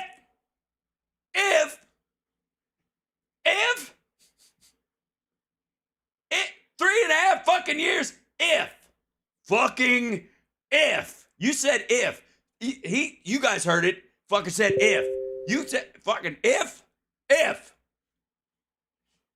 Say if again, motherfucker. Say if again. To the next step, then we will do that. But we have to compile that and put it all together in a way that I think it's easily understandable. I think. Yeah, you gotta compile it. Excellent. Good idea. You should compile it. Excellent. You got to put it together in a way that, because right now, no one understands what the fuck you're talking about. I think right now the Burisma example is is so compelling. It's very compelling. It is. I feel compelled. Because Hunter Biden gets put on the board of Burisma. Second, he's not qualified to be on the board. It's an investment group. It's not an actual oil and gas company. Burisma itself is a conglomerate of oil and gas investments, and they came in as investment executives, and that's exactly what they did. Third, the Burisma executives asked Hunter. I'm sorry, what qualifies Jared Kushner to get $2 billion from the Saudis? I'll wait. Hunter Biden to give him help from the pressure they are facing from the prosecutor in Ukraine. Yeah, you got that timeline all fucked up too. And it didn't help. Literally, they were trying to get him to keep Zlochevsky wanted them to keep Shokin in there, and they didn't. The very day he gets that request from Burisma, he gets on the phone and calls his dad. And within a week, his dad, then Vice President Joe Biden. Nope. We've covered this before. The talking points to get rid of Shokin were already in his remarks and in his agenda for the trip before the phone call fucking happened. And just hold on. It's just in case. Sometimes we miss out on some of these things. Sometimes you don't have a one of those moments where somebody's been watching the show. And by the way, like, subscribe, give a thumbs up, support the show, because I gotta say, the fuck are you gonna hear this stuff as thoroughly? Just saying. Okay, now, is it in WetNet? Where did I put it? I think so, maybe so. Get down in here. Let's see. No, it's in the Shokin's Gotta Go thing. Shiv it issue. Shokin doopy doo. Shokin jive. Shokin had to go. Here it is. There you go. Congress Meeting House documents. Is this the one? Okay, so that's Victor Shokin. Stability hangs in balance. This is from 2016. Okay. Now, let me go back to here. Search. Shogun's going to operate behind the devil. Here we go. Yeah, here it is. Open this fucker up. Yeah, here it is. Whoop. Okay. U.S. Department of State memo dated Monday, 23rd of November, 2015. This is the talking points that will be made available. This is what Biden is going to hit on when he goes and speaks with the people running Ukraine at the time. This is under Petro Poroshenko. Number one, SBU unity and reforms. There is a wide agreement that anti-corruption must be at the top of the list. And there it is. And that reforms must include an overhaul of the Prosecutor General's office, including removal of Prosecutor General Shokin, who is widely regarded as an obstacle to fighting corruption, if not a source of the problem. This is November 23rd, 2015. The alleged phone call about Shokin happened on December 15th. The trip happened the following week. If they were getting word from anybody that something was going to happen around Shokin, it was going to be that he was going to be fired. And the phone call didn't help. I kind of wish these assholes didn't make it so easy for me. But yeah, where are we? Here we go. Goes to Ukraine and starts the process to fire the very prosecutor. Okay, I just showed you materially. Maggots, I know there's a couple of maggots out there. Hi, welcome. I call you that. It's a cute nickname. I believe you're a human being, or I wouldn't bother to argue with you. You understand? Like, if I didn't think you were worth talking to, I'd just fucking blow you off. But I'm addressing you directly. Any of the trolls that we have in here, and you're welcome. I'm glad we have trolls in here because you help us spread out through the algorithm in a way that we couldn't possibly on our own in like a cul-de-sac of thought, which is not my point. So, I just pointed out specifically that this guy, with the help of that guy, lied to you. This is a lie. The timeline's a lie. The way he's making it look is a lie. The resulting, the idea that the phone call was even to Joe Biden has not been established at all. And if it was, it didn't change a thing.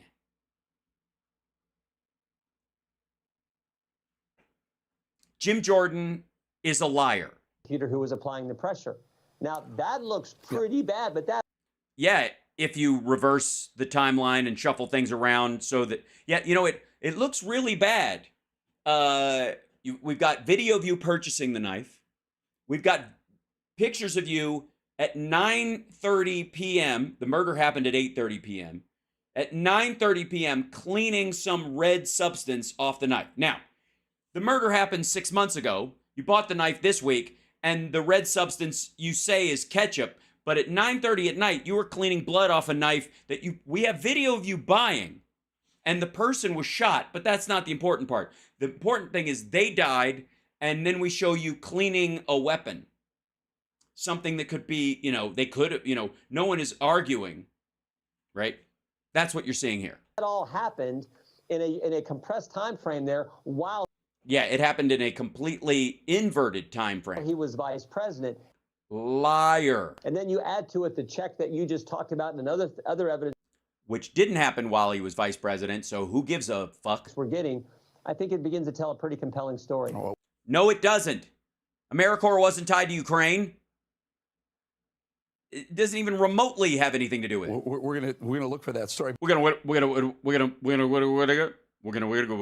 Very quickly, sir. I know you got to go. No, he doesn't. He has nowhere to be. It's not like he's going to be speaker. There's been rumor. There's been reports. There's been something. I don't know what to even call him at this point. More bullshit. And a lot of scuttlebutt that Mark Meadows, former chief of staff to Trump, may have at one. I don't know how to even put it without. I'm pooping a little just even talking about it. Honestly, I'm turtling. It's all squinchy. Like, I'm getting all emotional about it. At one point I read may have worn a wire while he was chief of staff. I know Mark very well. You know Mark, you're good friends. I just don't believe any of this. Do you know anything about this? Okay, first of all, the reason that you think he wore a fucking wire... All right, God damn it. It's time for a cupcake interview. The reason you fucking think he wore a wire is because Donald Trump spoke like an asshole in front of the people who were recording remarks for Mark Meadows' book, and he was down at Mar-a-Lago, and Trump showed off fucking nuclear secrets and shit to people and didn't give a fuck who heard it. And so you think Mark Meadows was wearing a wire because there's a recording of Donald Trump. Donald Trump admitted that that's recording him, you fucking idiot. Say if again, motherfucker. Has he turned on Trump? Has he turned on Trump? No, I like to think of it as he's turned towards truth, but... Tell us what you know. I don't know anything, and quite frankly, when any of this shit happens, I look the other way. But I don't believe anything that gets written about from so many people in the mainstream press. I don't believe Mark would do that. Mark's nobody in the mainstream media, quote unquote, legacy media, any of the fuckers, none of them are saying he wore a fucking wire. That's why he said scuttlebutt, you fucking tool. God damn it! Weren't you paying fucking attention? Jesus Christ, I'm sick of these cupcake interviews. We gotta solve this shit right now. Listen, he said scuttlebutt because it's right-wingers, it's Republicans, it's a bunch of fucking maggots who think that Donald Trump got fucking ratted on by Mark Meadows because Mark Meadows was wearing a fucking wire. That's them saying it. It's not fucking Jake Tapper or fucking Rachel Maddow, you fucking asshole. Mark's a good friend, but I don't know. But no, he's not. He's a man on the edge. I trust that Mark thinks the world of President Trump as... Uh-huh. Does he? So let me get this straight. Mark Meadows was present at a moment when Donald Trump, knowing and willfully, showed secret military plans to a bunch of fucking stenographers who are ghostwriting an autobiography for Mark fucking Meadows, who were recording him. He was that fucking stupid. And Mark Meadows still thinks the world of him? He really thinks that. He fucking really fucking fuckity fuck thinks the world of him still. So he's just totally not discerning in any material way of character. Say if again, motherfucker. Say if again.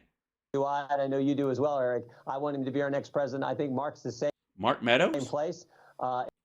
If he does, he's a nut. And Mark is a good man, so I don't believe what the press writes about him. The press isn't writing this. that. Oh, fucking hell. I will leave it right there and thank you. I will leave it right there because I don't have enough time to reiterate my question and tell you that this is not something I'm seeing reported in the news. I'm hearing it in rumors around Republicans who are mad because Mark Meadows just turned state's evidence. You fucking dumbass. Say if again, motherfucker.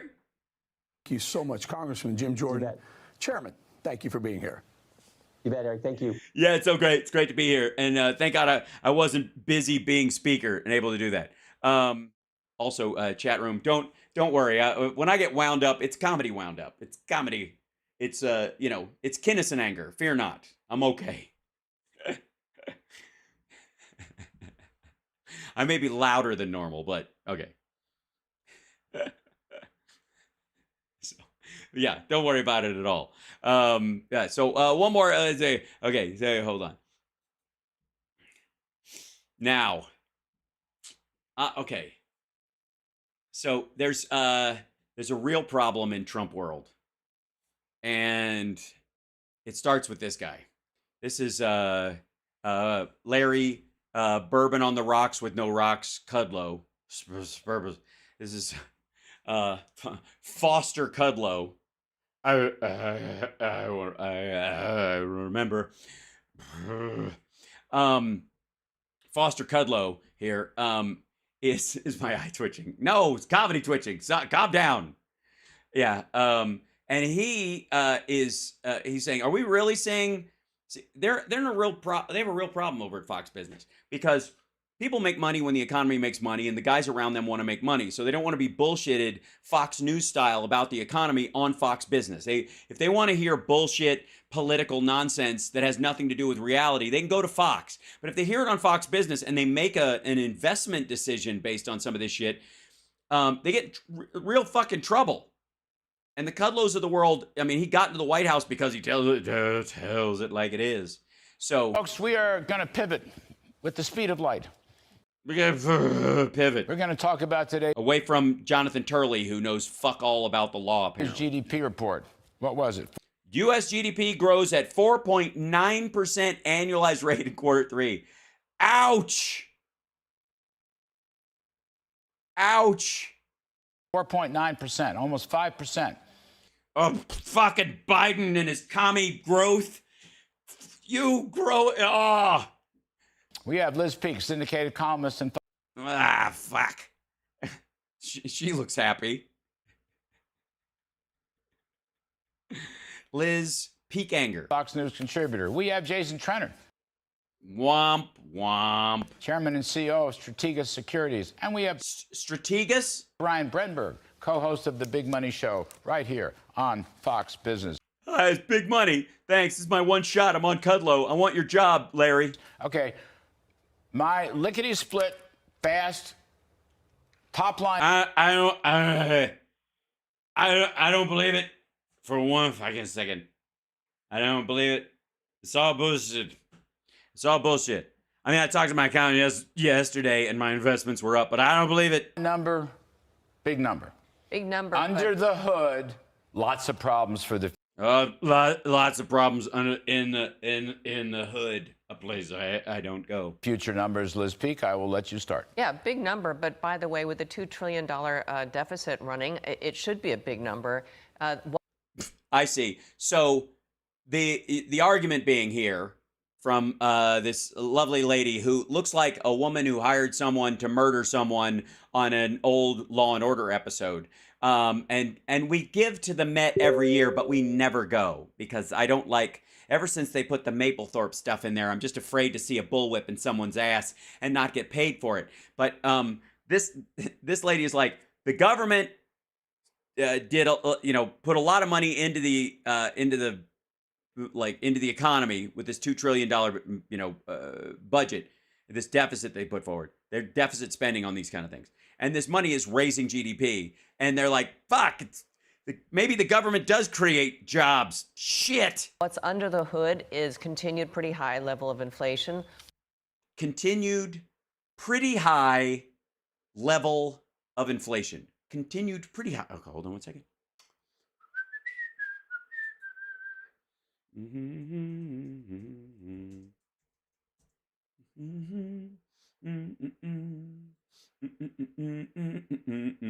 me show you the people that this woman hates.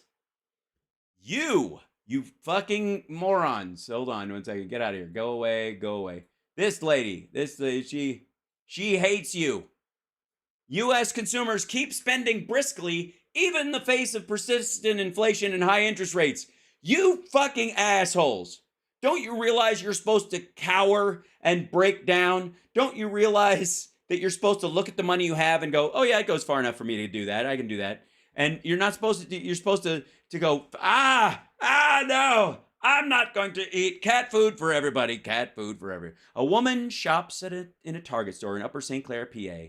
On Friday, an inflation gauge that is closely monitored by the Fed showed price increases remain elevated in September amid brisk consumer spending and strong economic growth. An inflation gauge that is closely monitored. It's the PPI or whatever. Friday's report, Commerce Department showed that prices rose 0.4% from August to September, the same as the previous month. And compared to 12 months earlier, inflation was unchanged at 3.4%. It's not double what it should be, but it's 1.5 points higher. It's less than 1.5 points higher than the magic number. Post-COVID, as if these motherfuckers. Lower real disposable income for, I think, the third month in a row, which What do you think they're spending? Imaginary disposable income? Which does not augur well for consumer spending, and that's really kind of... And yet consumer spend... What'd I just show you? That's from yesterday. What we're looking for going forward. And by the way, finally, a big... Look at the fucking... Boy, do they hate these green arrows. Fuck you, green arrows! Increase in government spending, as we've seen the last couple of months, and that is something that is really pushing this economy forward. A third of the increase. Is it pulling it or is it pushing it? I think it's pulling it more than it's pushing, but it's hard to say. Increase, by the way, for this number was from inventory accumulation, about a third of it. That's not sustainable. But Jay, inventory accumulation, and it's not sustainable. Hey, asshole. What 3 major U.S. holidays are we staring down the fucking barrel of that require inventory accumulation so that you can do Black Friday? And you think Halloween City is raising their fucking inventory? Listen, you know, so stupid. Like there's a rise in inventory this time every fucking year. Your guy Dan Clifton had been writing, because of the debt ceiling debate, where they had to postpone the final debt ceiling authorization, for an increase. The Treasury ran down the Treasury cash balances. I don't know, I won't get too much into that, but it's kind of... Yeah, get into it, though. Explain it. Like the Federal Reserve, the Treasury can create money in the short run. They basically injected $500 or $600 billion into the economy. $500 or $600 billion into the economy. No. They had to front load some of the stuff because of the debt ceiling fight, so that stuff would have money on reserve to pay for stuff if they didn't do it. Late last spring. This is, again, all that money injected into the economy, you can blame Republicans if you have a problem with it. Which I think went right into consumer spending in the third quarter. Absolutely. Fucking consumers, man. You guys stop consuming. So you actually... Stop going to fucking Taylor Swift concerts and football games. Jesus Christ. Don't you realize the stands should be empty right now? America's in hell. In hell. This is hell. And this is tube hell. Which sounds naughty. So it's a phony. It's almost like a hoax. It's almost like a hoax. A double-barreled dose of stimulus after Silicon Valley Bank failed. The Fed's balance sheet increased by $400 billion in about 3 weeks after Silicon Valley Bank failed. And then it went back down. And then because you weren't issuing new treasuries, you drew down all of the cash. What'd I say? I don't even drink, and I could get drunk and be a guest on Fox Business and be more right than these dickheads. Reserves of the Treasury Department, which is another $600 billion. And so it's not surprising in a way that you have strong growth. I would say, though, avoiding a recession at all costs, which seems to be what Janet Yellen and everyone else in the administration wants to do. Gee, and when will they learn that recessions are good for the economy because people lose their jobs when that happens? Has a cost. This is let me take you back. Hey, maggots. Psst, psst, psst. come back. I know many of you were leaving. Come here for a second. Settle down. Remember that whole talk about last year and quite frankly the year before and about every 3 fucking months where everybody from Glenn Beck to this fuckhead to Donald Trump were telling you there's a recession, we're in a recession, it's already a recession, the recession has happened and there's a recession and the recession's coming any day now, any day now, it's a recession and it would be horrible if the Biden administration allowed a recession to happen because it's going to happen because of them. They're causing the recession. The recession is here and it's already here and it's in and you were playing just the tip with the recession, but they lied and that's your thumb, not your pinky, and you need to clip your nails because, God damn it, the recession is here, and it's up my keister. And this is getting weird. Really weird too fast. But remember that argument? Remember all that shit? Remember all that back and forth? Okay. And then the recession didn't happen. And now, I want you to listen again to what this dumb motherfucker just said about a recession. Which seems to be what Janet Yellen and everyone else is surprising in a way that you have strong growth. I would say, though, avoiding a recession at all costs, which seems to be what Janet Yellen and everyone else in the administration wants to do, has a cost. And that cost is inflation. And that's because when people have more money, people who sell and make things can charge more money for that money. Charge more for their items with that money, and then it stabilizes over time because there's a ceiling on what you're willing to pay psychologically for a pair of jeans or some shit like that, and then it has to come down, and then mix in Black Friday, mix in fucking Cyber Monday, mix in post-Christmas sales, and you get a evening out of the inflationary pressures on goods, even in a non-post-COVID year that lowers the cost of consumer goods across the board everywhere. Even if you pay $40 for a pair of jeans in the spring and you're paying $15 for them in the fall, but those 2 pairs of jeans are a fucking wash. It's the laundress mats. It's the laundress mats. I fear that if this conversation gets any worse, we're gonna have to worry about the kidney.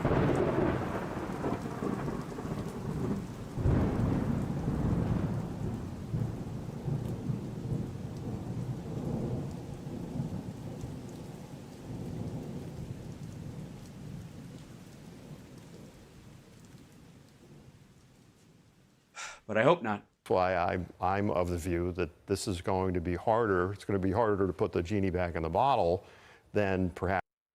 Here's a good idea, Mr. Big Eye. What define putting the genie back in the bottle is?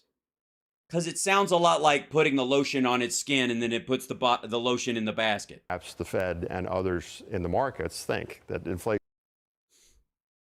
So let me get this straight. The Fed and the markets are at odds with the White House that has a different set of priorities than, say, the Fed directly. Well, during the entire Trump administration, Donald Trump was fighting the Fed because he believed we should have negative interest rates, which is fucking bananas. And you didn't have a problem with him doing that. You just figured that they fought each other. That's just how it should be. Now that they're not fighting and Biden is just going, the Fed has to set its standard and we've got to compensate in any way we can to make sure that they don't crash us into a recession while they're trying to even out the money supply post-COVID, then that's just how it goes. And we're going to have to expand growth like crazy so we have enough revenue to pay down the debt with this expanded interest rate. Will be more structural moving forward because we are running. Really? You don't say. You do say. I say. What? Deficits of 5.5% of GDP. PCE deflator, the core deflator. Well, that guy just faded out. 5-6%. Core, it's up 3.9%.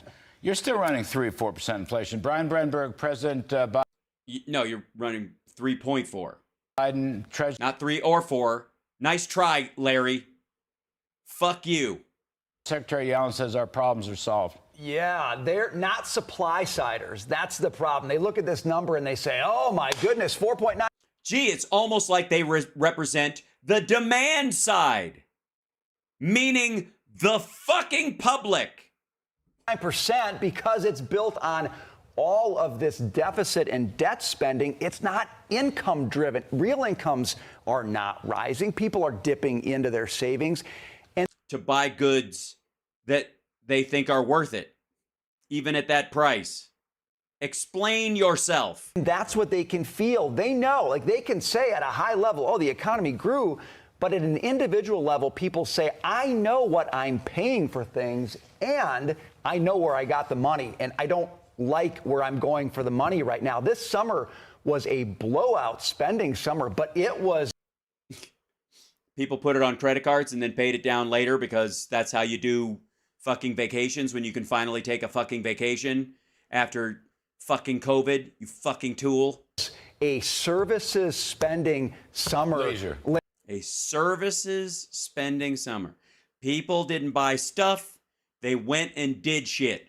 Gee, it's almost like we're a couple of years away from total fucking lockdown where families didn't get to take a vacation. And then after that, there was another year with Delta in it as people got inoculated against it where they couldn't take a vacation. And then there was the fucking Ukraine war and the cost of oil spiking for a while that maybe killed their summer plans. And this year they're like, fuck it, I don't care. Larry, and that is buy now, Taylor Swift. Pay later, or maybe Taylor pay Swift. never. He fucking said it. He's fucking said Taylor Swift.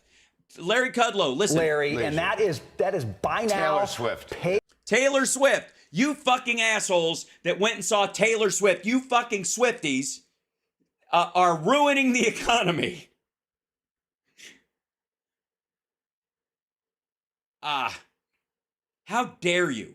How dare you enjoy yourself this summer? By the way, consumer debt is really low compared to other times in history that aren't even post-pandemic. Pay later or maybe pay never. I think 3%. Maybe pay never. I see. So they're going to get... You don't think these people are going to get bankruptcies? Those are only for the Trump class. Percentage points go to the Taylor Swift concert. You would know, Larry. Seriously. You're the fan here. I'm the only one in the building that hasn't been to the Taylor Swift concert, and I don't intend to go. Look at that. I'm the only person in the building, that's been to a Taylor that hasn't been to a Taylor Swift concert. That means everybody working at Fox who's telling you every fucking day that the United States is in hell, the economy is fucked up, consumers are dying and they hate everything. Everybody that works at Fox News and Fox Business has gotten Taylor Swift fucking tickets. Bullshit! The fucking fuck. Unbelievable. Now she's hooked up with a football player from one of the teams that I dislike the most, so I sure as hell aren't going to go. Liz Peek, I want to come back to the inflation. Jesus Christ. Hey, asshole. Your fuckability rating is so goddamn low, no one cares. You know, if you take out enough categories of inflation, you can get low inflation, right? That's what Paul Krugman did. Right. He took out. So I talked to a great pal of mine. I'm not going to name his name because I'm responsible for the editorial part of this, but... Lord, fucking... Name his name, you fucking coward.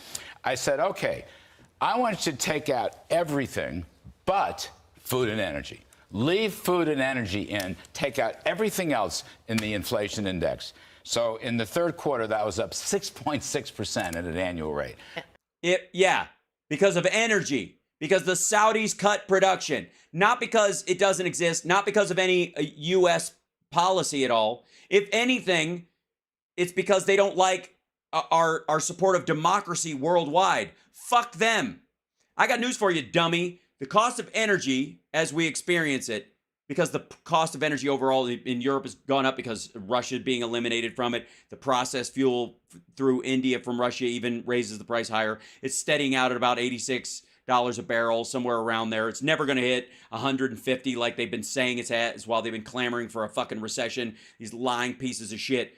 But you play this long game of electric cars and chargeable cars, and you take that 20% of commuter cars out of the petroleum business. We're not even having this fucking conversation about energy as a part of inflation ever again. Ever. My logic is very simple here. Thank you. Food and energy is what people buy. Thanks, Staff Chat. Yeah. Gasoline, Groceries, okay? 6.6% of the annual. Yeah, what's groceries? You got to add energy to it because you know that it's being directly manipulated. Right. People should do this exercise. Take out every other bloody thing. And you'll recognize that most of this is petroleum, fossil fuels, which I have news for you, are a dwindling resource that is finite, and eventually it will only be used for like kerosene for airplanes, like jet fuel, and diesel for old trucks in Africa and South America, largely, until they make this transition, which will take decades, multiple decades. But it's gonna, as it gets lower and lower in use, it will get more and more expensive as a fuel source because nobody's gonna fucking make it anymore. Look at beat them at their own game. Well, I think that's right. And frankly, if you added in housing, it would also be. Yeah. That is an aspect of Texas and Florida. Nationwide, Texas and Florida, the price of living in both those states has gone up so fucking much that it is literally spiked everywhere else. Kind of category. I know. But that. And New York. Why do people keep wanting to live in New York even if the prices go up? What the fuck? Aren't you listening to Donald Trump? You should be leaving New York. Those are the things that people feel, and that's what they're reacting to. Yes. It has an impact on consumer sentiment, has an impact on spending, I think, going forward. I mean, you know, some of the best economists on Wall Street are saying we're at a turning point, and you can see it in the employment data, in the auto delinquencies on consumer debt, that we really are getting to the end of this big consumer bubble that you were just talking about. Yep. Consumers can't go on spending forever. The savings rate came down to 3.8, I think, in this last quarter. Right. Way lower than it was earlier in the year. Way lower than it was earlier in the year. People took their savings and they spent it on summer vacations. And then they refill the fucking, oh, God. Can't go on forever. I would say this. You still have an inverted yield curve. It's been inverted now for a while. That suggests the New York Fed model, 60% chance of recession next year. You still have 18. You fucking wish. 60% chance of next year. Next year? Fucking say next year again, motherfucker. Say next year again. Straight. Weren't we already in a recession and through a recession and had another recession and then there's another one right around the fucking corner? Months of declining index of leading indicators. Now it's down big. I wouldn't diss that. Now, Jason. Yeah, I wouldn't diss that, homie. Come on. Stocks battled itself today. Samuel L. Cupcake, is that his name now? It might. That's a good one. I like Salty Cupcake, but Samuel L. Cupcake is pretty funny. But wound up down again. The NASDAQ is in a very, very mean correction. And it's in a very mean correction. And it might not have anything to do with the fucking tech costs of moving chip making and electronics manufacturing out of China because of fucking slave labor. I'm fine. How are you?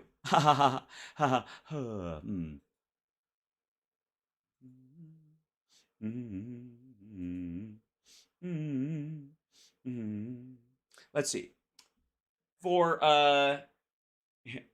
this, let me show you the stock market. If you're in it for the year, the stock market is up 384 points this year. A lot of chop in there. You can see a lot of chop, right, in that. If you look at it for the month, it's down. If you look at it for the week, it's down. If you look at it for the day, it's down. It's almost the exact same fucking thing. But if you look at it for the year, it's up. It's up. So if you just put your shit in and sat on your money, you'd have been fine. If you listen to this fuckwad, you'd have pulled it out. That sounds dirty. Okay, now let's go back to the NASDAQ. Where's the NASDAQ composite? There you go. NASDAQ composite. Okay, there we go. It's very nasty. Very nasty. It's up, but it's a nasty kind of an up. You know? I don't like this. No, I don't want to add this to my advice. No, thank you. It's just terrible. How about 5 days? Oh, that's down 5 days. It's up 1 day. It's going back up. Bink. 5 days in a month. Oh, this is the correction. Oh, look at that. Oh, I like how it moves. That's good. 3 year to date, it's up. Yeah. This is the part. This is the fucking part. Like this is where you act like if there's a kitchen fire in one restaurant in New York City, that all the kitchens in New York that have stoves are on fire currently. This is the fallacy that he's trying to push. Ugh. So, anyways, the failure of Bidenomics. Fuck you. And the mortgage rate is running over 8%. Well, the mortgage rate is running over 8%. If you want a mortgage, it's going to cost you 8%. Now, my parents bought the house I grew up in at 19%. And it drove the cost of the house down so much that when they were able to refinance from a high level, when it went down to like 10%, they saved a shit ton of money because the house couldn't be that expensive because the interest rate was high. And it was the builders and the people who sold the house that were making the money instead of the banks that were lending the money. And that's why bond yields and blah, blah, blah. I think the best leading indicator, as we've talked about, is profits. Oh, it's down 0.76%. And profits are lower this year than they were last year. Oh, no. What's surprising? Gee, it's almost like labor costs are going up because people's wages are going up. But you call them real wages because they got a bunch of bonuses to go to work, and then they got a bonus to stay at work, which is effectively becoming real wages. All the people who work as executives. Remember the storyline in Christmas Vacation where he was counting on his like bonus to put in the pool, and he put down a down payment on it and all that kind of stuff. That's a real wage increase. It just comes in a bonus form, so that they don't have to, when they have new employees, they don't have to tell them that the salary is $50,000 higher than it actually is. But they give them a bonus to come in, and then if they're thinking about leaving, they give them a bonus to stay, right? That's how that system works. On an executive level, that happens all the time. It's now working at like a middle management level at a fucking Chili's. That's what they're upset about. And that's why they're like, not real wages. I mean, it's money, and these people are getting it, and they're spending it, and they have it, but it's not real. Is that the employment picture has held up well. I think that explains to a certain extent why consumer spending has been better. But yeah, the fucking, you guys, you keep working. There's only so long companies are going to hoard workers or hoard labor after. Yeah, you can't hoard workers and hoard labor. I mean, the whole goal has to be make, as much money on their backs as possible. And if you have a bunch of these companies trying to, balance between the two. Period of finding it difficult to find them before they start to say, gee, we have to take care of our own profits. And to me, that's the best leading indicator of all. It's the mother's milk of economic growth, as you said. Mother's milk of stocks, the lifeblood of the economy. And Brian, I'm going to give you the last. The economy. That's where Jason's. Did he say e-commie? That sounds like a site for communists who buy and sell stocks. On this, business investment fell again. Business investment's been down 2 of the last 3 quarters. Yep. Now, the Bidens like that because they hate business. Is that what it is? Is that why the businesses are doing as well as they are? All right. So why not crush it? But Brian Brenberg, I always thought it was business success that created the wherewithal for jobs in the economy. Apparently not, because apparently they are investing. Here's what we really realize is that Larry Kudlow does not think you invest in employees, that employees are part of the business investment, investing in the people that work for you, that you have trained to do the job, or that you want to grow within the company so you can pick executives and stuff from the body of workers there who know the fucking job and know it very well. What an asshole. In consumer spending. The problem is we've got the cart before the horse. Yeah.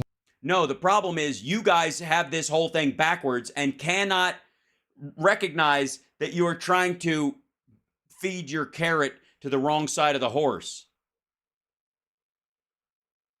Big time right now. And the horse is saying, I don't want to pull anymore. I'm pulling.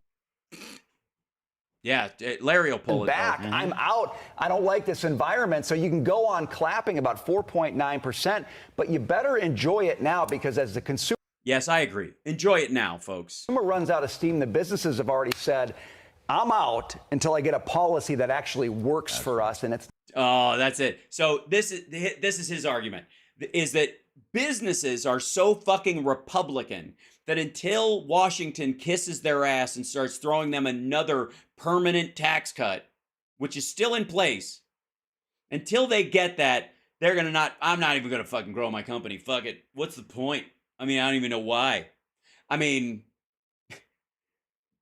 there's money to be made, and I have competitors who will grow because they're smaller and you can grow with less now, and I'm competing against it. But fuck it. I'm tired. I'm so tired. Not happening under Biden right now. Absolutely right. Absolutely right. It's so true. Like, one of the things that's happening under Kudlow right now is a diaper full of soup. So, you're watching Hal Sparks Mega Worldwide. Like, subscribe, share the show. We're almost at 58K. Are we there yet? Are we at what? Are we gonna? What's our current state of craziness? Hold on one second. You and the tube, and we'll check up on our network there. Also, let's see. No, I don't need that. There you go. Go to your channel. Go to that.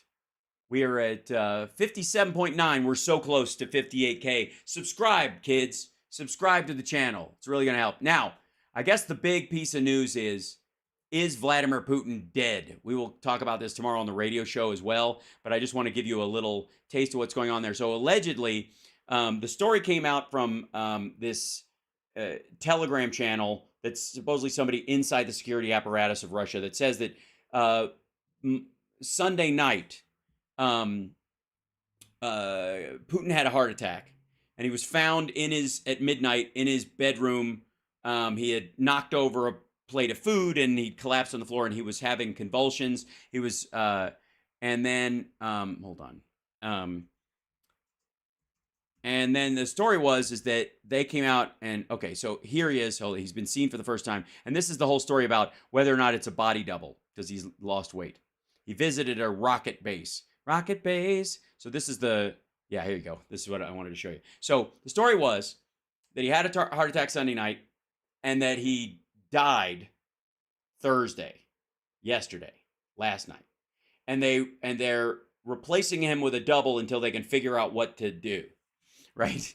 Well, if I may, here is this guy right here. This is him visiting a rocket factory. Now, I don't think he made remarks. He just wandered around pointing at shit. And there's a bunch of people who are like, he vacillates between bloated and not bloated. But this is this is where you'll hear whether or not he's alive or dead or whatever the fuck. It doesn't really matter. The point of it is a dead man walking. It's the story. Cute. Nobody was really committing to this whole thing because they were like, I'm not sure. It was a whisper and there wasn't enough backup, whatever. And the Kremlin came out and said, oh yeah, he's totally alive, which in the old Soviet system meant, oh, he's been dead for months.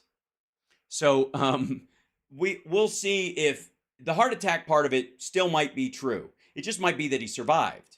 And they just made him get up and walk his dead ass around, to cover for the fact that people think he's dead.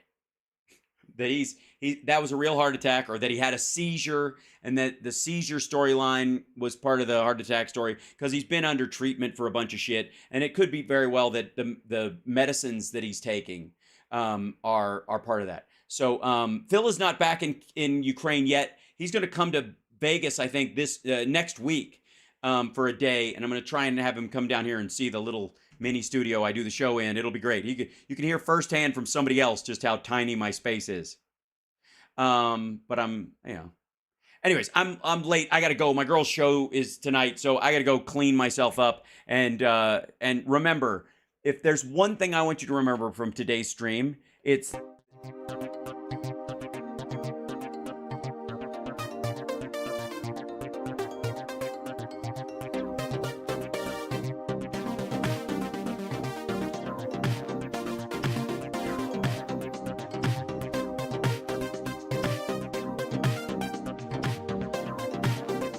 That's right, I'm going to go do a pit stop.